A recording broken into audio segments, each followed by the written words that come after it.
자, 제자들의 관심은 천국에서 누가 크냐 이 문제였습니다. 근데 예수님은 오히려 어린아이를 세워놓고 이 아이와 같이 않으면 너희는 아예 천국에 들어가지도 못할 것이다 이렇게 이야기를 하고 계시는 겁니다. 그럼 여러분 생각해 보십시오. 지금 제자들은 우리 정도면 이미 천국에 다 들어갈 수 있는 넉넉히 천국 백성이 된 사람들인데, 그러면 천국에서는 우리 제자들 중에 누가 더 클까? 여기에 관심이 있습니다.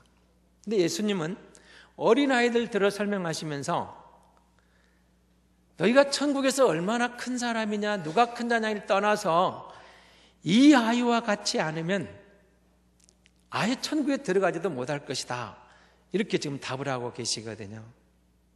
그럼 여러분, 이 어린아이와 같다라는 말이 무슨 말입니까? 우린 일반적으로 어린아이와 같다 그러면 겸손하다, 순수한 믿음이 있다, 순종을 잘한다, 이렇게 연결을 시키려고 합니다. 그런데 여러분, 과연 어린아이들처럼 여기 말하는 겸손하고 믿음, 순수한 믿음, 순종하면은 천국에 들어갈 수 있습니까? 우리는 그렇지 않다는 것 잘 알고 있습니다. 그리고 어린아이들이 과연 그런 완전한 순종, 완전한 믿음, 완전한 겸손한 사람들이냐? 또 그렇지도 않습니다. 그러면 예수님이 말씀하시는 이 어린아이는 대체 누굽니까?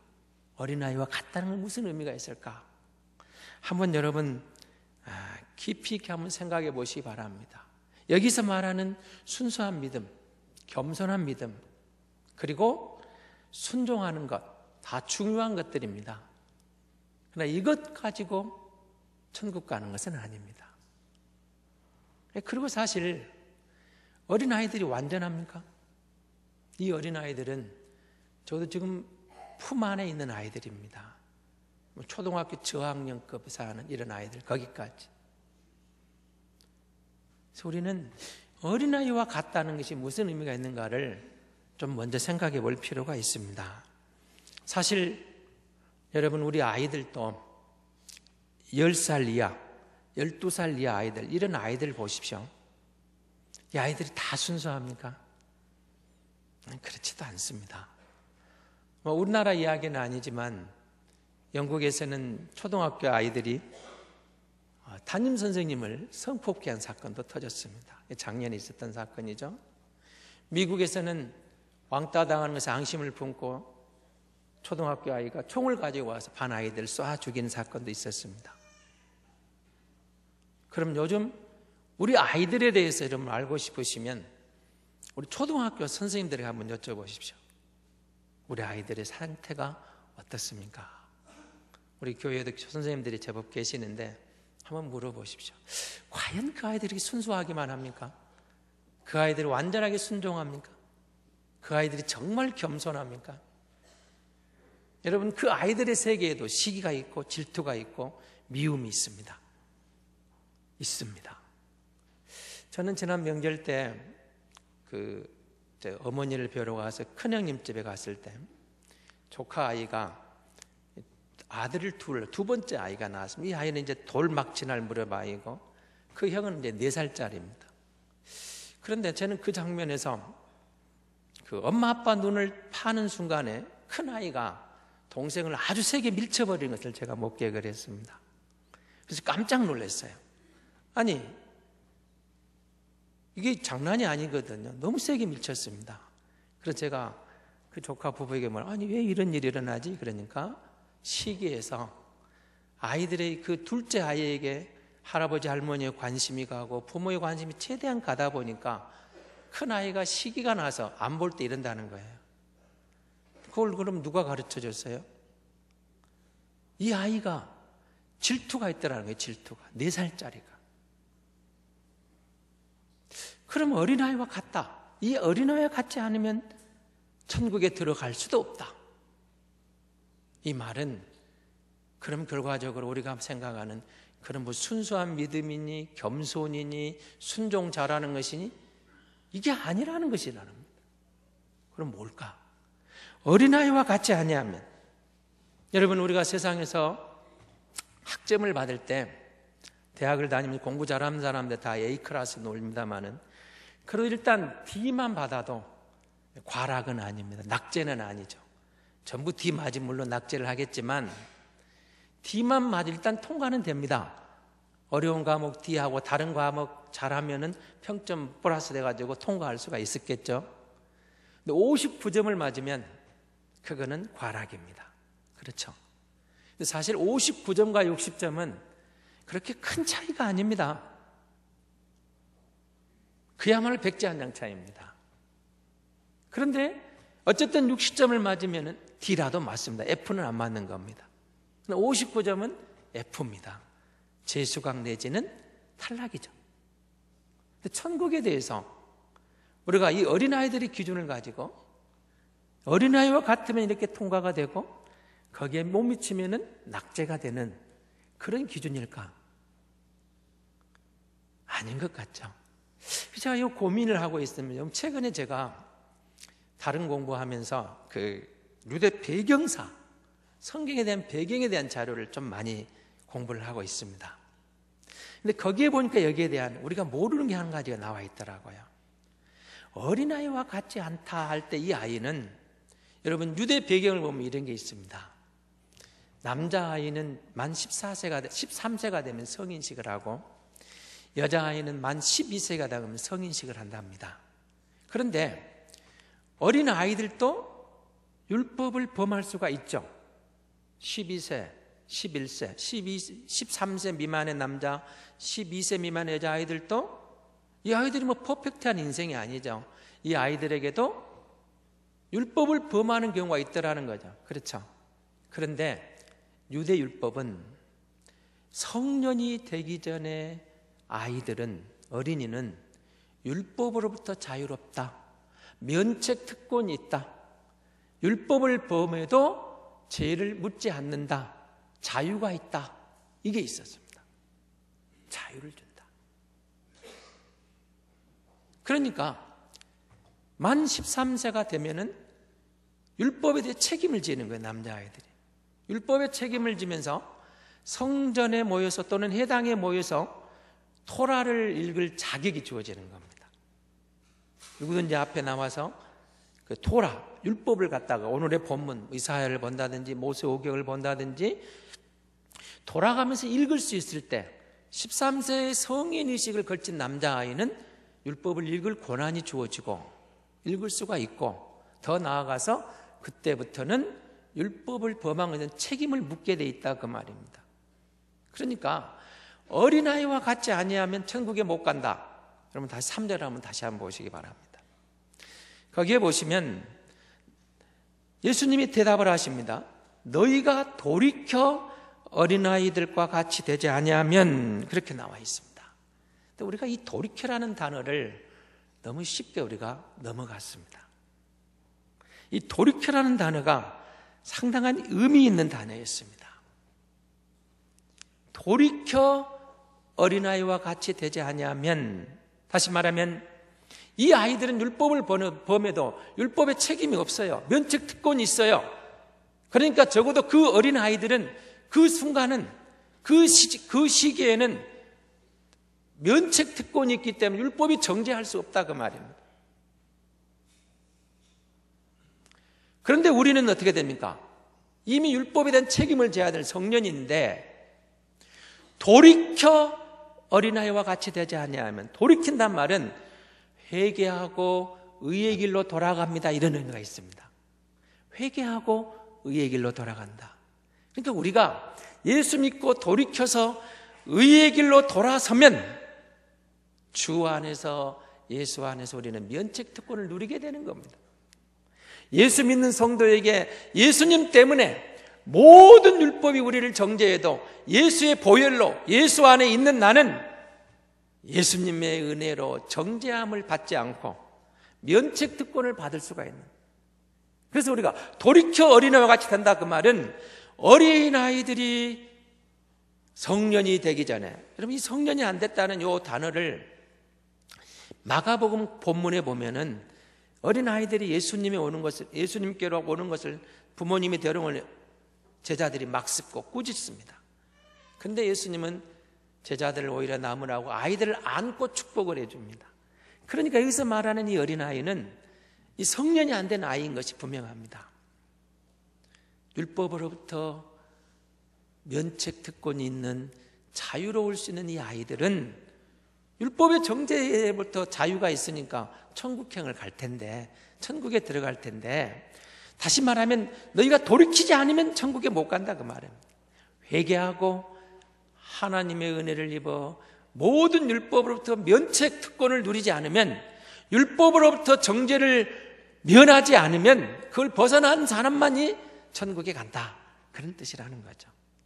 그래서 여러분, 어린아이는 소중하죠. 소중한데 저와 여러분은 날마다 돌이켜서 율법의 정죄로부터 떠나는 사람, 그리고 참된 회개를 통해서 하나님의 은혜 안에 들어온 사람, 이런 사람이 구원받은 성도라는 겁니다. 여러분 모두가 참된 회개를 통해서 예수 믿고 있는 천국 백성인 줄 믿습니다. 자, 우리가 율법으로부터 자유롭다. 그러면 이제 뭐가 있겠습니까? 이 어린아이들에게는 율법으로부터 면책 특권이 있다. 그러면 부모의 책임이 있는 겁니다. 아이들에 대해서 우리가 바로 가르쳐야 되는 거죠. 적어도 성년이 되기 전까지는 모든 책임이 부모에게 있는 겁니다. 잘 가르쳐야 되는 겁니다. 근데 여러분, 아이들에게 뭐라고 가르쳤습니까? 일본 아이들이 제일 많이 듣고 있는 단어가 뭔 줄 아십니까? 부모님으로부터, 윗사람들로부터 남에게 해를 끼치지 말아라, 이렇게 가르친다 합니다. 그래서 일본 사람들은 공중도덕을 가장 잘 지키는 민족이다, 이렇게 되어 있습니다. 미국 아이들은 이런 말을 듣고 자란답니다. 남에게 베풀고 살아라, 남에게 나눠주고 살아라. 그래서 어느 고아가 있다든지 무슨 일이 있으면 서로 입양을 해 가려고 하고, 미국은 여러분 보면은 이 자선이 굉장히 발달하는 것을 보게 됩니다. 대기업들도 여러분 빌 게이츠란 이런 사람들은 수천억을 내놓기도 하고 수조를 사회에 기부하는 것이 우리나라 대기업과는 전혀 다른, 물론 우리나라 대기업도 기부를 한다고 합니다만은 비교할 수 없을 만큼 큰 기부를 하고 있는 것을 보게 됩니다. 그러면 우리나라 아이들은 무슨 말을 주로 듣고 살까요? 여러분, 아이들에게 어떤 말을 가장 많이 합니까? 집안에서 이런 통계가 나와 있습니다. 기죽지 말아라, 기죽지 말아라. 한 명, 두 명 나와서 아이를 기죽지 않고 키우는 것도 의미가 있습니다. 기죽지 말라고 키우다 보니까 큰 소리 치면 이기는 줄 압니다. 교통사고를 나와서, 접촉사고 나와서 보면은 무조건 큰 소리 칩니다. 내가 잘못해서 사과할 줄 모릅니다. 기죽지 말라고 하니까 선생님에게 대듭니다. 윗사람에게도 대듭니다. 나중에는 부모에게 대듭니다. 여러분, 기죽지 않고 크는 거 중요합니다. 필요합니다. 그러나 더 중요한 게 있습니다. 남을 배려하고 남을 도와줄 줄 알고 사랑할 줄 아는 마음,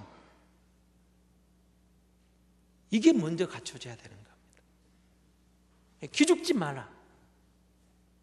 식당에서 아이들이 뛰어다녀도 야단을 치려고 하면 부모가 왜 내 아이 기죽이냐고 오히려 아이를 감싸합니다. 공중도덕에 대해서, 남을 배려하는 마음에 대해서, 여러분, 우리가 어떤 상황에서 기죽지 않고 사는 것 중요합니다. 의미가 있습니다. 그러나 더 중요한 것을 놓치고 있는 겁니다. 그래서 여러분, 정말로 기죽어서도 안 되겠지만 남을 사랑하는 법, 인간답게 사는 것이 먼저라는 것을 놓치면 안 되는 겁니다. 그래서 좀 아이들에게 충고하기가 겁이 납니다. 제가 이 새벽 예배를 마치고 할 때 보면은 청소년들이 그때까지 돌아다니는 아들, 청소년 새벽 예배 올 때 보면 여중생들이 담배 피우고 있는 것을 볼 때가 있습니다. 한마디 해줄 때가 있었거든요. 근데 지금은 안 합니다. 자칫 잘못하다가 봉변당할 것 같아서 쉽게 말하기가 어려워요.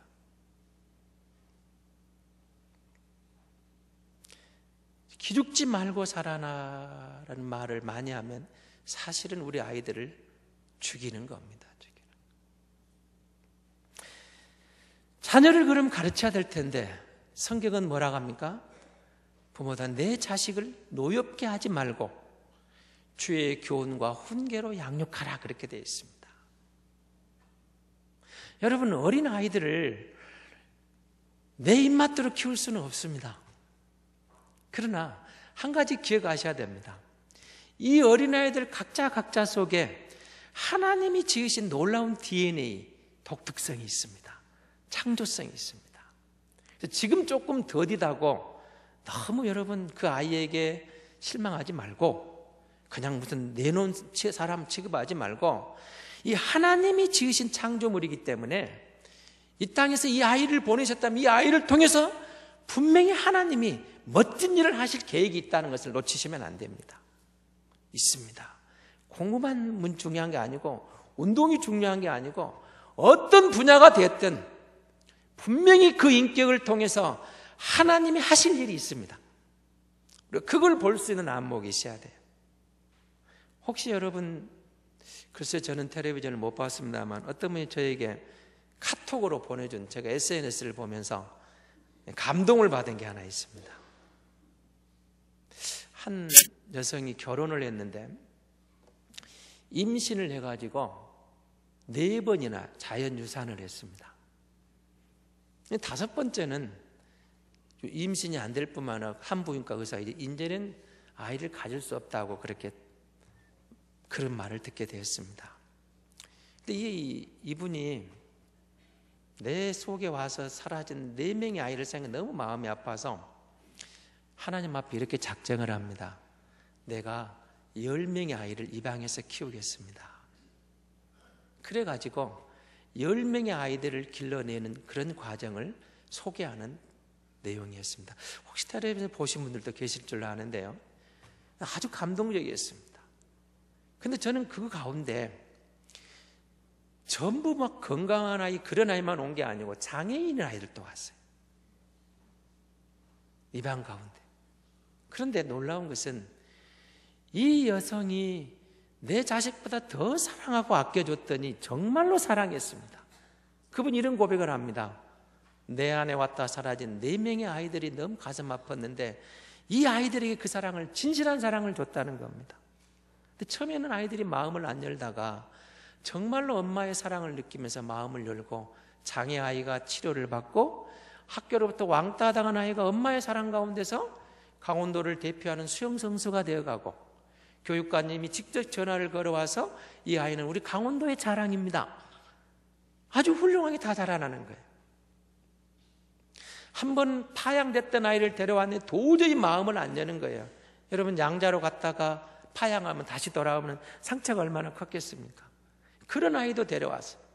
한동안 마음을 안 여니까 계속 관심을 갖고 키우다가 나중에는 그 아이 앞에서 정말로 가슴에서 우러나오는 눈물이 나오더라는 거예요. 이 아이가 엄마의 눈물을 보고 마음을 열었습니다.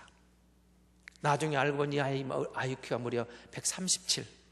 이 아이의 꿈이 외교관이 되어져서 나를 낳아준 나라를 자랑했다는 그런 꿈을 키워가는 그런 이야기들. 감동적이지 않습니까? 그분이 이런 말을 하는 거죠. 장애를 갖고 있어도, 아이가 조금 부족해도 따뜻한 관심과 사랑을 줘보라는 거죠. 그러면 하나님이 지으신 놀라운 능력이 그 안에서 일어나서, 그럼에도 불구하고 그 아이가 커가고 그 아이가 재능을 발휘하고 그 아이가 뭔가를 해가는 모습들이 너무 귀하다는 겁니다. 자녀를 노엽게 하지 말아라. 여러분 공부 못하는 것 때문에 너무 야단치지 마시고, 뭐 못하는 것 때문에 너무 야단치지 마십시오. 뭔가 그 아이만의 독특성이 있어요. 독특성이. 저는 학교 다닐 때 예체능을 정말 못했습니다. 그림 그리기 하면은 그림을 그리면 진짜 몇 줄을 그려놨습니다. 남들은 체육 시간만 되면 그렇게 좋아했는데 달리기도 못하고 이제 머리가 커가지고 달리기를 못했습니다. 그러니까 달리기도 못하고 하니까 달리기 시간 정말 힘들었어요. 남들은 체육 시간이 좋다는데 나는 체육 시간 달리겠다고 달리기가 상 받은 적이 없거든요. 좀 그림 못 그려도 달리기 조금 못해도 하나님은 나만의 장점을 주셔가지고 하나님이 쓰신다는 거죠. 우리에게 하나님이 주신 자녀들 사랑으로 관심으로 지켜보십시오. 자녀에 대한 우리의 사명선언문이라는 것이 나와 있더라고요. 한번 들어보시기 바랍니다. 첫 번째, 자녀는 기업이다. 자녀는 하나님께서 우리에게 주신 축복이다. 생명 그 자체가 축복입니다. 잘나고 못나고 그 문제가 아니에요. 똑똑하고 못나고 문제가 아니에요. 얼마나 뭘 잘하고 못하고 그게 아니에요. 하나님이 내게 주신 기업이요, 하나님이 내게 주신 축복입니다. 저는 그걸 믿습니다. 우리가 이 아이를 진심으로 사랑하고 진심으로 관심을 갖고 진심으로 베풀면, 사람다운 사람으로 길러내면 이 아이를 통해서 하나님이 분명히 영광을 받으실 줄 믿습니다. 두 번째, 자녀는 장사의 수중의 화살 같다 하겠습니다. 자녀를 그리스도의 군사, 좋은 군사로 키워가야 됩니다. 부모들아, 자녀를 노엽게 하지 말고 주의 교훈과 훈계로 양육하라. 여러분, 내가 못한 것을 자식에게 이루려고 할 수 없는 겁니다. 그건 부모의 욕심입니다. 이 아이는 이 아이답게 커야 됩니다. 하나님이 이 아이를 우리에게 보내신, 이 땅에 보내신 그 아이만의 사명이 있습니다. 그 사명을 가지고 아이가 자라나서 바른 인간상을 가지고 세상에 나아가 일할 수 있도록 하나님의 말씀으로 잘 훈계해야 되는 겁니다. 자녀는 감람나무다. 자녀는 축복이고 번영이다. 여러분, 이 아이가 우리의 미래라는 것은 잘 알고 있습니다. 우리 아이들이 우리의 미래입니다. 우리 가정의 미래입니다. 우리 교회의 미래입니다. 이 국가의 미래입니다. 감람나무, 번영, 이 아이들이 바로 자라야 미래가 있는 것입니다. 네 번째는 자녀는 환영받아야 된다. 자녀는 존중받고 환영받아야 된다. 가정에서는 어느 순간에도 우리 아이들이 환영받아야 됩니다. 그래서 밖에서 친구들하고 싸우고 친구들에게 힘들었던 것들도 집에 가기만 하면, 우리 엄마만 만나면, 우리 아빠만 만나면 모든 문제가 풀어질 수 있는 그런 환영할 수 있는 가정이 돼야 되는 거예요. 근데 가정 밖에 있는 문제를 가지고 집에 들어갈 수 없는, 집에 간 문제가 더 커져 버리면 아이들이 집에 오기가 얼마나 어렵겠습니까? 환영해야 됩니다. 그러니까 여러분, 잘났니 못났니 그것 따지지 마시고 그냥 그 모습 그대로 환영해 줘야 됩니다. 존중해 줘야 돼요. 존중해 줘야 돼요. 여러분, 우리 유교 문화는 이 장유유서가 좋기도 합니다만 문제가 있어요. 아이들을 너무 무시하려고 그래요. 애들은 가랍니다. 애들은 가라. 그런데 여러분, 아이들의 입에서도, 아이들의 눈을 통해서도 우리가 미처 깨닫지 못하는 것이 얼마든지 나올 수가 있습니다. 존중해 줘야 돼요. 존중해 줘야 돼요. 저는 지금도 잊혀지지 않는 게, 제가 초등학교 2학년 때니 3학년 때는 정확히 기억이 안 납니다만은 이웃마을에 사시는 제 고모님이 저희 집을 찾아와서 편지 한 장을 갖고 왔습니다. 군에 있는 그 아들한테 편지가 왔는데 제 고모님이 까막눈이었어요. 편지를 읽어달라고 가져왔습니다. 제 어머니가 띄엄띄엄 읽어주다가 눈이 잘 안 보인다고 하시길래 제가 읽겠습니다. 제가 읽어드렸습니다. 그랬더니 제 고모님 하신 말씀이 지금도 안 잊어져요. 지가 뭘 안다고? 어린 놈이 읽을 수 있겠냐 이렇게 하더라고요. 근데 여러분, 저는 초등학교 2학년 때 글 읽을 줄 알았습니다. 저 반장했어요.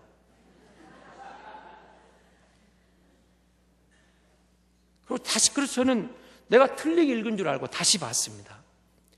근데 조금 난필이었지만 분명히 읽을 수 있었습니다. 다시 읽어드렸습니다. 그런데 못 믿겠다는 거예요. 대충 읽었겠지 그러시더라고요. 저는 그게 상처였어요. 내가 분명히 잘 읽었거든요. 학교에서 국어 시간 책 읽을 때 선생님한테 칭찬 들었었거든요. 그때 그 잊혀지지가 않습니다. 쥐가 뭘 한다고 대충 읽었겠지. 여러분, 어르신들이 모르는 것이 아이들을 통해 나올 수 있습니다. 존중해줘라. 아이들을 환영해줘라. 정말 가정에 어떤 문제가 있다면 아이들과 같이 우리 이러이러 문제 같이 기도하자. 그러는 가운데 한 번쯤은 아이들의 의견도 물어봐 주십시오. 그래, 엄마 아빠는 이렇게 생각해. 너는 혹시 무슨 생각이 있느냐? 애들은 가라가 아니라 너도 우리 가족의 일원이다. 그걸 존중해 줘 보십시오. 이 아이가 어떻게 자라나는가. 다섯 번째로, 자녀를 실족하게 하지 않는다. 자녀를 힘들게 하거나 마음 아프게 하지 않는다. 여러분, 부모님도 상처를 받지만 아이도 상처를 받습니다. 엊그제 운전을 하다가 CBS 가정특집 프로그램의 대담 시간에 나왔습니다. 저는 깜짝 놀랐습니다. 그 조사 결과에 의하면 우리 아이들의 41%가 아버지에게 상처를 받습니다. 아버지에게. 저는 깜짝 놀랐어요. 여러분, 유교 문화에서는 아버지는 엄해야 됐어요. 엄마는 자애롭습니다. 그렇죠? 그래서 아버지는 좀 엄해야 권위가 있는 줄 알았어요. 저도 어렸을 때 아버지가 대문 열고 기침만 하면은 조용해졌습니다. 우리 싸우다가도 조용해.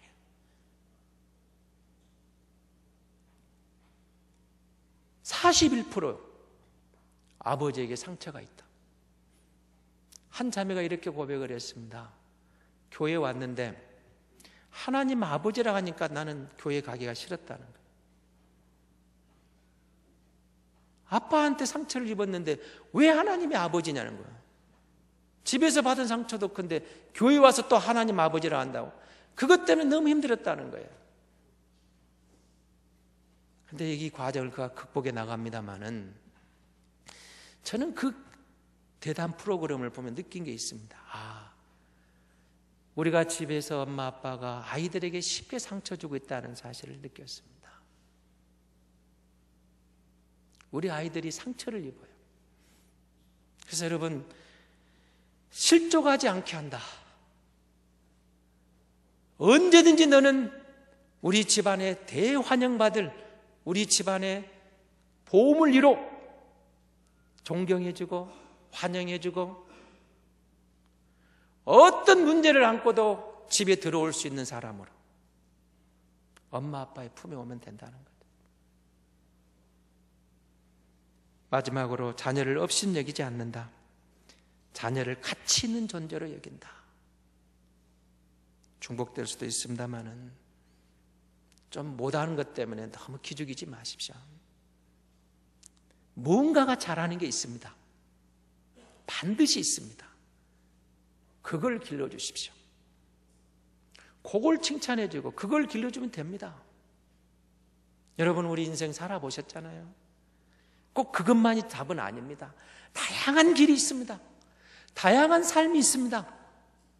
먼저 하나님을 바로 알고 말씀 가운데 서서 하나님의 사람으로 바로 자라나면 어떤 길을 걷든지 하나님의 영광을 드러내고 사람들에게 유익한 길을 갈 줄로 믿습니다. 너희 자녀를 노엽게 하지 말고 주의 교훈과 훈계로 양육하라. 우리 아이들에게 가르쳐야 할 것이 참 많습니다. 여러분, 무엇보다도 우리는 너무 아이들에게 지식을 집어넣으려고 합니다. 요 5살, 6살짜리 아이가 책가방을 메고 학원을 뛰어다니는 것 보면은 정말 마음이 아파요. 그렇게 안 해도 될 것 같은데 우리가 6살, 7살짜리 아이들에게 별걸 다 가르치려 하더라고요. 영어도 가르쳐야 되고 태권도도 가르쳐야 되고 발레도 가르쳐야 되고 피아노도 가르쳐야 되고 학원 6개, 7개 그거 다 써먹을 겁니까?